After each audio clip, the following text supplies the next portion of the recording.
నిజానికి జీవన్ రెడ్డి గారు వారి రాజకీయ అనుభవం కానీ వారికి ప్రజా జీవితంతో వారికి ముడిపడి ఉన్న పెనవేసుకుని ఉన్న బంధం ఏదైతే ఉన్నదో సుదీర్ఘ కాలంగా కాంగ్రెస్ పార్టీతోనే వారు దాదాపు 4 దశాబ్దాలకు పైగా కాంగ్రెస్ పార్టీకి విశేషమైన సేవలు అందించిన విషయం మీ అందరికీ తెలిసింది. మీ అందరికీ తెలియని ఒక విషయం ఏమంటే 2014కు మునుపు సరిగ్గా 2014 ఎలక్షన్ల కొద్దిగా ముందు తెలంగాణ రాష్ట్రం ఏర్పడ్డ తర్వాత ఫిబ్రవరి 20 నాడు బిల్లు పాస్ అయిన తర్వాత మరి ఏప్రిల్లో అనుకుంటా బహుశా ఎలక్షన్ జరిగింది. ఆ మధ్య కాలంలో అప్పుడు పెద్దలు కేసీఆర్ గారు జీవన్ రెడ్డి గారిని ఆహ్వానించారు పార్టీలో. మా వినోద్ కుమార్ గారి ద్వారా ఆ రోజు మరి వారిని పార్టీలోకి రావాలి, మీరు వస్తే బాగుంటుంది, మీలాంటి విశేషమైన అనుభవం కలిగిన నాయకులు మరి తప్పకుండా తెలంగాణలో ఉంటే బాగుంటుంది అని చెప్పి, తెలంగాణ ప్రభుత్వంలో కూడా మీరుంటే బాగుంటుంది అని చెప్పి కూడా ఆ రోజు వారిని ఆహ్వానించడం జరిగింది. కానీ ఒక నిబద్ధత కలిగిన నాయకుడిగా ఆ రోజు వారు కాంగ్రెస్ పార్టీ నాయకత్వంతో వారికి ఉన్న అనుబంధాన్ని మరి కాంగ్రెస్ పార్టీ బలోపేతానికి ముందుకు నడవాలన్న ఉద్దేశంతో వారు ఆనాడు కాంగ్రెస్ లోనే కొనసాగారు. ఆ రోజు జగిత్యాల శాసనసభ్యుడిగా కూడా 2014లో గెలిచినారు. నాకు 2 సందర్భాలు గుర్తొస్తా ఉన్నాయి. జీవన్ రెడ్డి గారితో కేసీఆర్ గారికి ఉన్న పర్సనల్ రిలేషన్ అంటే వారికి ఇద్దరికి మధ్యన ఉన్న గౌరవభావం కానీ ఇద్దరికి మధ్యన ఉన్న స్నేహం ఎట్లాంటిది అంటే వారి బంధం ఈ రోజు కాదు, వారిద్దరికి దాదాపు 4 దశాబ్దాలకు పైగా పరిచయము, స్నేహము, గౌరవము, పరస్పర గౌరవము ఎప్పటి నుంచో ఉంది. నాకు 2 సందర్భాలు నా కళ్ళ ముందు జరిగినాయి గుర్తొస్తా ఉన్నాయి. ఒకటి 2014లో కేసీఆర్ గారు జూన్ 2 నాడు ముఖ్యమంత్రిగా పదవీ బాధ్యతలు చేపట్టిన తర్వాత వారి మొట్టమొదటి అధికారిక పర్యటన జిల్లాలలో ఉమ్మడి కరీంనగర్ జిల్లాతోనే ప్రారంభమైంది. ఆ రోజు ఉమ్మడి కరీంనగర్ జిల్లాలో ఒక ఆడిటోరియంలో మీటింగ్ జరిగింది, కళాభారతిలోనూ ఎక్కడో మీటింగ్ జరిగింది. వారు జిల్లా నుండి ప్రాతినిధ్యం వహిస్తున్న సీనియర్ నాయకుడు, ప్రతిపక్ష పార్టీకి సంబంధించిన శాసనసభ్యుడు. కానీ కేసీఆర్ గారు స్వయంగా ముందు జీవన్ రెడ్డి గారికి మైకునివ్వండి అని చెప్పి వారికి మైక్ అందిస్తే జీవన్ రెడ్డి గారు లేచి వారు స్ట్రైట్ గా అభినందనలు చెప్పి మరి పరస్పరం మరి ఒక్కసారి మీరు ఇప్పుడు గవర్నమెంట్ లో ఉన్నారు, మీకు అభినందనలు చెబుతూ జగిత్యాల ప్రజల తరపున నేను ఒకటి మిమ్మల్ని అడగదలుచుకున్నా అని చెప్పి వారు చాలా చిన్నది ఒక బోర్నపల్లి అనే గ్రామానికి సంబంధించి ఒక బ్రిడ్జ్ కావాలా, వెంటనే నాకు శాంక్షన్ కావాలని ఒక మాట చిన్నగా అడిగినాను. మేమందరం చూస్తా ఉన్నాం, అప్పుడే మేము కొత్తగా మంత్రులైనాం, చూస్తా ఉన్నాం కేసీఆర్ గారు ఎట్లా స్పందిస్తారు, ఎట్లా రియాక్ట్ అవుతారు.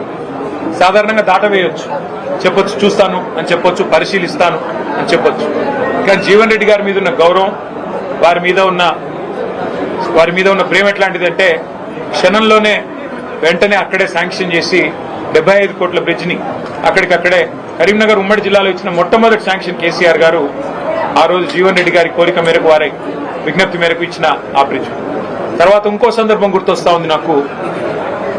అసెంబ్లీలో జీవన్ రెడ్డి గారు ఎప్పుడు ప్రజా సమస్యల గురించి, ముఖ్యంగా రైతుల గురించి చాలా గట్టిగా మాట్లాడే నాయకుడు. ఈ జిల్లాలో ముఖ్యంగా జగిత్యాల జిల్లాలో నిజాం షుగర్స్ అనేది ఒక చాలా ఇంపార్టెంట్ సబ్జెక్ట్ గా ఉండేది. అటు విద్యాసాగర్ రావు గారు, జీవన్ రెడ్డి గారు ఇద్దరు కూడా కొట్లాడేవారు గట్టిగా, మాకు ఖచ్చితంగా దీన్ని తెరిపించాల్సిందే. కేసీఆర్ గారు కూడా ఖచ్చితంగా షుగర్ ఫ్యాక్టరీ తెరిపించాల్సిందే, అందులో భేదాభిప్రాయం లేదు, మేము కూడా మాటిచ్చున్నాము. కానీ పక్కనే ఉన్న మహారాష్ట్రలో, అప్పుడు పోచారం శ్రీనివాసరెడ్డి గారు వ్యవసాయ మంత్రి, పక్కనే ఉన్న మహారాష్ట్రలో సహకార వ్యవస్థలో కోఆపరేటివ్ ఫార్మాట్ లో చాలా బ్రహ్మాండంగా నడుస్తా ఉన్నాయి అక్కడ షుగర్ మిల్లులు. మా టెస్కాప్ చైర్మన్ రవీంద్రరావు గారు కూడా ఇక్కడే ఉన్నారు, మాజీ అధ్యక్షులు. అట్లా కోఆపరేటివ్ వ్యవస్థను బలోపేతం చేస్తే బాగుంటుంది జీవన్ రెడ్డి గారు. ఒకవేళ మీరు కావాలనుకుంటే ప్రభుత్వం నుంచి 250-300 కోట్లు పెట్టడానికి కూడా మేము సిద్ధంగా ఉన్నాం, అవసరమైతే మీరే చైర్మన్ గా ఉండండి దానికి అని చెప్పి కూడా నిండు శాసనసభలో ముఖ్యమంత్రిగా కేసీఆర్ గారు అన్నాడు జీవన్ రెడ్డి గారికి ఓపెన్ గా, ఎలాంటి బేసిజానికి పోకుండా ఒక ఆఫర్ కూడా ఇచ్చారు. ఇవాళ నేను మా జగిత్యాల జిల్లా నాయకత్వానికి కూడా హృదయపూర్వకంగా నేను ధన్యవాదాలు తెలియజేస్తాను. ఎందుకంటే ఇటు మా విద్యాసాగర్ రావు గారు జిల్లా పార్టీ ప్రెసిడెంట్ గారు కానీ, అట్లాగే ఎల్ రమణ గారు మాజీ మంత్రి గారు కానీ, మా చెల్లెలు మాజీ జిల్లా పరిషత్ చైర్పర్సన్ శ్రీమతి దావా వసంత గారు కానీ, వారందరూ కూడా జీవన్ రెడ్డి గారిని జగిత్యాలలో మనం ఆహ్వానించినట్టయితే, వారి ఇంటికి పోయి ఆహ్వానించినట్టయితే బాగుంటుంది అంటే వారు ఒక క్షణం కూడా సంకోచించకుండా వారు చెప్పిన మాట ఏమంటే, నాకు అన్న పార్టీ బలోపేతానికి, పార్టీ తిరిగి అధికారంలోకి రావడానికి, కేసీఆర్ గారు ముఖ్యమంత్రి కావడానికి తప్పకుండా మనందరం కృషి చేయాల్సిందే. అందులో భాగంగా జీవన్ రెడ్డి గారి చేరిక అనేది మనకు చాలా చాలా లాభం జరుగుతుంది. వారిని మీరు తప్పకుండా రండి, ఆహ్వానించండి. మేమందరం కూడా మీకు వెల్కమ్ చెప్తామని చెప్పి వాళ్ళు అన్ని సాధారణంగా ఏర్పాట్లు కూడా వారు చేశారు. వారికి కూడా నా అభినందన. వాళ్ళ రాష్ట్ర వ్యాప్తంగా ఉన్న రైతుల్లో ఒక ఆక్రోశం ఉంది. రాష్ట్ర వ్యాప్తంగా ఉన్న ప్రజల్లో ప్రతి వర్గంలో ఇవాళ ఒక ఆక్రోశం వ్యక్తమవుతా ఉంది. ఈ ప్రభుత్వం రేవంత్ రెడ్డి గారి నాయకత్వంలో గత 2.5 సంవత్సరాలుగా మరి ఏ రకంగా తన పరిపాలనా వైఫల్యాలను కప్పిపుచ్చుకోవడానికి ఎప్పటికప్పుడు ఏదో ఒక డైవర్షన్ టాక్టిక్ ఉపయోగిస్తూ ఏదో కాలం నెట్టుకొస్తున్నారు తప్ప ఇంతవరకు మాకు ఒరిగిందేమీ లేదు అనే భావన బలంగా ప్రజల్లో ఉంది. ముఖ్యంగా రైతుల్లో 3 సార్లు ఈ ప్రభుత్వం ఇప్పటికీ రైతు బంధు ఎగ్గొట్టింది. ఒకసారి కాదు, 2 సార్లు కాదు, 3 సార్లు విజయవంతంగా రైతు బంధు ఎగ్గొట్టారు.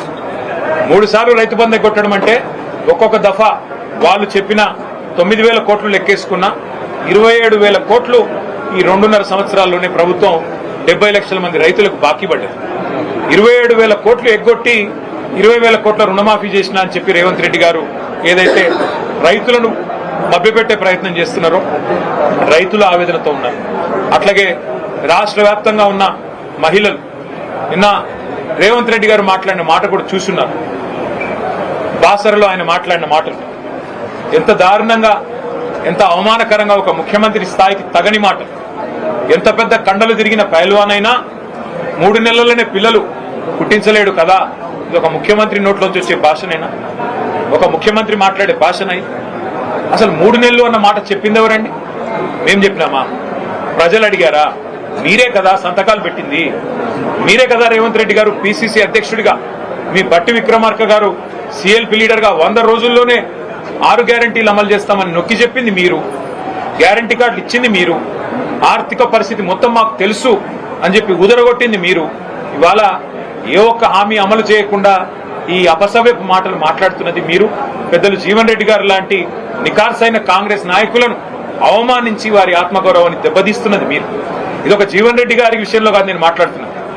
నేను మొన్న డిప్యూటీ సీఎం బట్టి విక్రమార్క గారి కొడుకు పెళ్లికి పోయినా.